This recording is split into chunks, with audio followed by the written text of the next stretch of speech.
Bugün hedefimiz kurtları görüntülemek. 1600-1700 rakımlı bir dağın yamacında yaban domuzu leşi vardı. Domuz leşinin başında kurtları görüntülemeye gidiyoruz. Yolculuk başlasın. Burası kurtların gezdiği, cirit attığı bir bölge. Buna ne oldu, nasıl öldü bilmiyorum. Kurtlarla bu yaban domuzu leşini baş başa bırakacağız.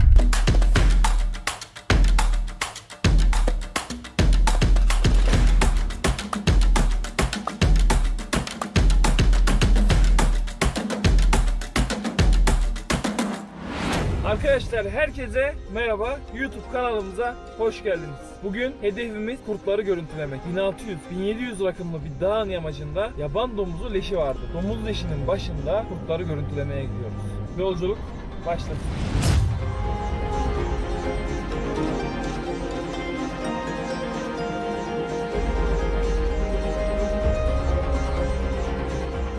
Arkamda görmüş olduğunuz mağara ve onun gibi yüzlercesi şu anda bulunduğumuz bu coğrafyada. Burası kurtların gezdiği, cirit attığı bir bölge. Bizim bugünkü hedefimiz kara akbaba ve kuzgunları takip etmek. Neden? Çünkü kara akbaba ve kuzgunlar bir yerde uçuyorsa orada leş vardır. Leş varsa kurtun da orada olma ihtimali yüksektir. Şöyle bir araştırmaya gidelim. Hadi bakalım.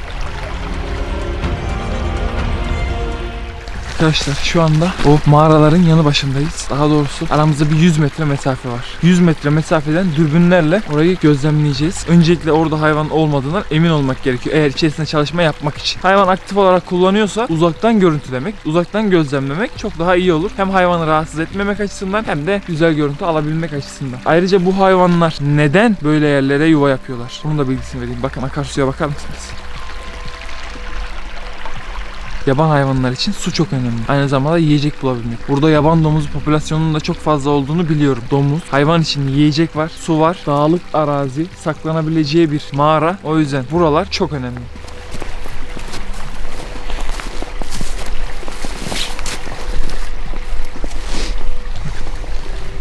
Kuşburnular son demlerini yaşıyor. Şöyle.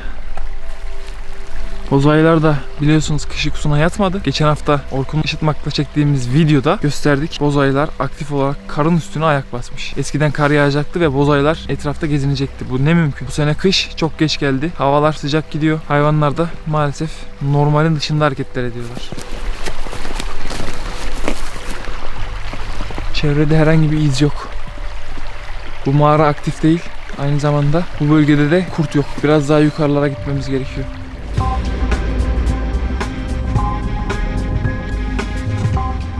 Şimdi araçla biraz daha yüksek rakımlı yerlere geldik. Kar kalınlığı burada 30 santime kadar ulaşmış. Böyle yaylanın çevresinde kurtlar daha fazla geziyor. Çünkü yaylanın civarındaki köpekleri avlamak isteyebilirler. Besine daha çabuk, daha kolay ulaşabilirler. O yüzden yaylanın çevresine odaklanıyoruz. Yumruğum kadar bir kurt. Arkadaşlar, kurtlar burada aktif. Tahmin ettiğim gibi yaylanın çevresinde geziyorlar. Yol boyu 4 tane, 5 tane kurt ilerlemiş. Nereye gittiklerini bilmiyorum. Çünkü bu yolun sonunda orman var. Yayla da yok. Bakalım bu izler bizi nereye götürecek. Yaklaşık 2-3 kilometredir hala izi takip ediyoruz. İz bizi böyle yoldan çıkarttı. Resmen dağlık alandayız. İlerliyoruz. Ve şu anda geldiğimiz noktadan sol tarafa doğru indi iz. Ormanın içerisine doğru. Bu siyahlıklar ne? Arkadaşlar aşağıda siyahlık var. Bir saniye. Versene makinayı bir göstereyim. Bakın arkadaşlar tam şurada bir siyahlık var. Görüyor musunuz bilmiyorum. Hemen drone gönderip ne olduğuna bakmamız gerekiyor. Hemen. Aşağıda bir yer var. Harita gibi.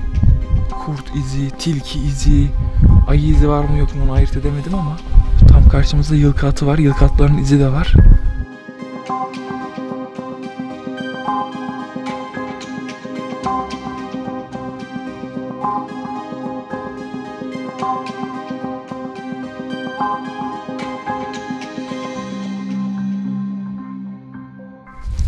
Yıl kartları çok güzeldi. Ama drone'la gördüğümüz izlerin sahibini aramaya gidiyoruz. Bozkurtlar. Çok soğuk. Kayda girmeden önce neyle karşılaştık? İzi takip ederken bir yaban domuzu ölüsü. Bakın. İnanılmaz büyük. Bunlar ne oldu, nasıl öldü bilmiyorum. Kurtların hiçbiri dokunmamış. Domuza geldikleri belli ama domuzda bir şey yok. Yememişler. Muhtemelen bizden dakikalar önce kurtlar buradaydı. Bizim sesimize kaçtılar. Buraya normal foto kapanlarımızı kuracağız. DSLR foto kapan sistemini kurmakla kurmamak arasında kararsızım. Çünkü hava şu anda -10 derece. -10 derecelik havada flashlar, fotoğraf makinesi çalışmayabilir. Normal foto kapanımızı kuracağız. Buraya neyin gelip gittiğini göreceğiz. Muhtemelen buraya hayvanların çökmeme sebebi de üstüne kar yağıp donmuş olması. Şimdi akbabalar tepeden bakıyor, göremiyor. Çünkü kar yağmış ve donmuş. Şimdi biz üstündeki karları biraz şöyle açacağız. Ondan sonra foto kapanlarımızı bırakacağız ve kurtlarla bu yaban domuzu leşini baş başa bırakacağız. Bakar mısınız? Hayvanın kılları donmuş resmen.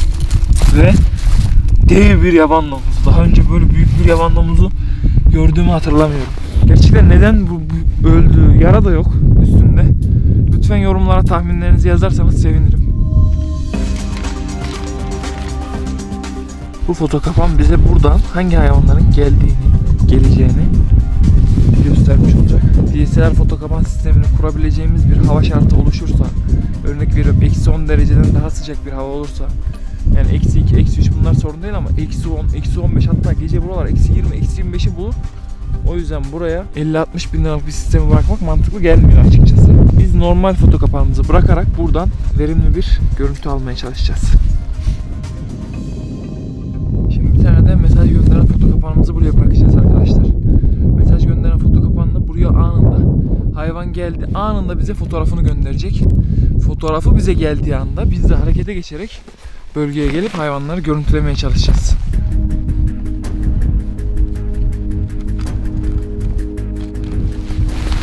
Evet. Foto kapanlarımızı kurduk 2 tane.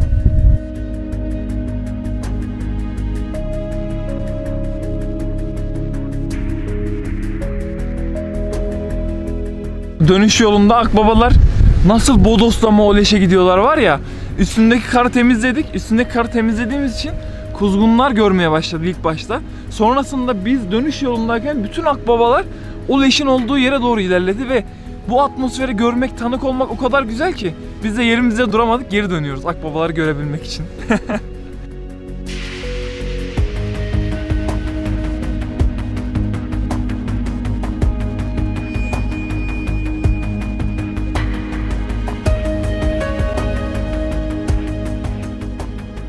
Çalışma yaptığımız yerin güney yamacına geldik. Buraya da geçiş güzergahına 2 tane foto kapan kuracağım. Toplamda 4 tane foto kapanımız bu arazide olacak. Bir mesaj atan leşin başında, bir normal foto kapan yine leşin başında, 2 tane foto kapan da buradaki patikalarda olacak.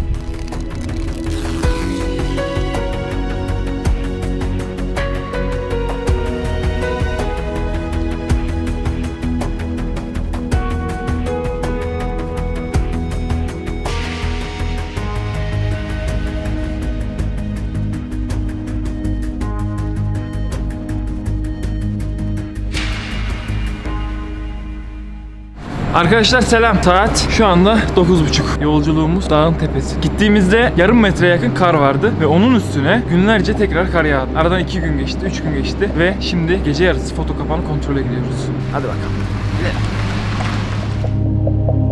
Geçen burada tüneli geçtikten sonra bir köy var ya, o köyün önünde adamların karşısına 6 tane kurt gelmiş. Yoldan geçmişler 6 tane. Geçtikleri istikamette bizim domuz leşinin olduğu yer.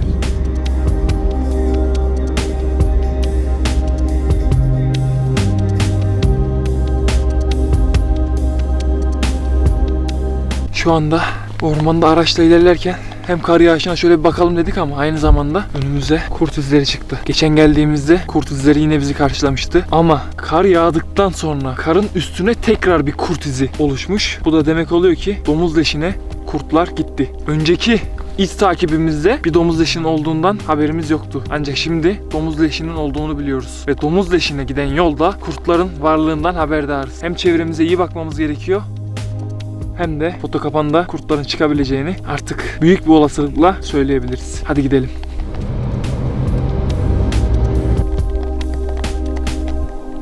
Bir hiçliğin ortasındayız şu anda. Kar yağışı, yerler bembeyaz, hiçbir iz yok. 30 santimden fazla kar var. Ve domuz leşine çok az kaldı. Hep beraber gidelim bakalım nelerle karşılaşacağız. Hadi.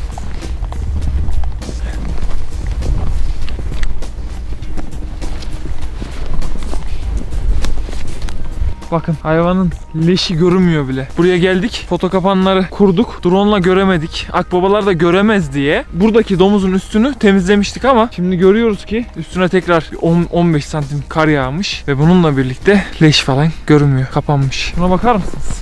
Yani buradan bir hayvan geçtiği zaman koku da yok, görüntü de yok. Fotokapanın hali donmuş. Kapan ne yapsın? Bu Fotokapan ne hayvanlar gördü, ne hayvanlar. Şurada kurtu görmemiş. Çok da önemli değil. Önemli olan gece yarısı buraya gelebilmek. Önemli olan bir yaban domuzu leşinin başında, kışın ortasında, kar yağışında gece yarısı şu an burada olabilmek. Bu herkesin, her baba yiğidin harcı değildir. Burada Seyfettin, Talha, Yaşar ve dördümüz şu anda burada Fotokapan'ın başındayız. Bir şey çıktı mı çıkmadı mı bunu Fotokapan'dan göreceğiz. Umudumuz Güney Yamaç'taki Fotokapanlar. Hadi gidelim. Evet, şu anda evdeyiz. Dağın başında, karlı ortamda kurtların peşine düşmek için bıraktığımız Fotokapanların kartlarını şimdi evde kontrol edeceğiz. Hem Güney Yamaç'taki Fotokapan, hem leş başındaki Fotokapan, hem de daha önce oraya bıraktığımız Fotokapanın görüntülerini şimdi hep birlikte incelemiş olacağız. İlk önce leşin başına iz takibi yaparak karlı bir ortamda leşi bulduktan sonra bıraktığımız Fotokapanın görüntülerine bakıyorum. O bölgede biliyorsunuz giderken yılkı atlarını görmüştük. Gece yarısı ilk olarak yılkı atları gelmiş ve bu mesaj gönderen Fotokapan olduğu için bize sadece fotoğraf çekmiş. Sonrasında bir kuzgun gitmiş. Tavşan gelmiş her zamanki gibi. Oo, bakın arkadaşlar, sisli ve karlı bir havada, hani derler ya kurtlar puslu havayı, sisli havayı severler diye, bu tam da ona bir örnek olmuş. Kar yağmış, leşi kapatmış, donmuş ve sis bastırmış. Kurt da orası onun patikasıymış ve o yüzden oradan geçmiş. Leşe dönüp bakmamış bile çünkü leş görünmüyor. Üstü karlarla kapanmış ve donmuş. Yine de iri bir kurt, 3 poz fotoğrafı var. İleri geri yapıyorum, görüyorum, bakın. Gelmiş ve gitmiş. Buradan başka görüntü alamamışız çünkü o gün hava çok soğuk olmuş. Bakın Fotokapanda bile -10 derece yazıyor. Sonrasında kapan donmuş olabilir. Görüntüleri o yüzden de çekmemiş olabilir. Her neyse. Gidiş yolunda daha önce kurduğumuz bir kapan vardı. O kapana da bakın güneş açtıktan sonra kurt çok güzel bir şekilde görünmüş. Adeta ormanın içerisinden gelmiş, sağına soluna bakmış ve arabayla bizim geçtiğimiz yolun izini koklaya koklaya etrafını takip ederek yoluna devam etmiş. Çok güzel görüntü gerçekten. Şunun yürüyüşündeki asalet anlatılmaz. Zaten sizler de görüyorsunuz. Bu yalnız bir kurt. Neden sürü değil? Bu dönemde kurtların sürü olması gerekiyor. Kurt etrafında sürü bireyleri olabilir. Kendisi dolanmaya çıkmış olabilir. Ancak genelde yapılan araştırmalara göre alfa kurtlar ve sürüyü terk etme veya sürüde lider olma davranışı gösteren kurtlarda bir parazitin enfekte olduğu tespit edilmiş. Bu parazit de Toxoplasma gondii. Bu Toxoplasma gondii olan sadece kurtlar değil, hayvanların çoğunda ayrı bir cesaret oluşuyor. Yani hayvanlar sürüyü terk etme, sürüde lider olabilme davranışı gerçekleşiyormuş. Böyle bir araştırma var.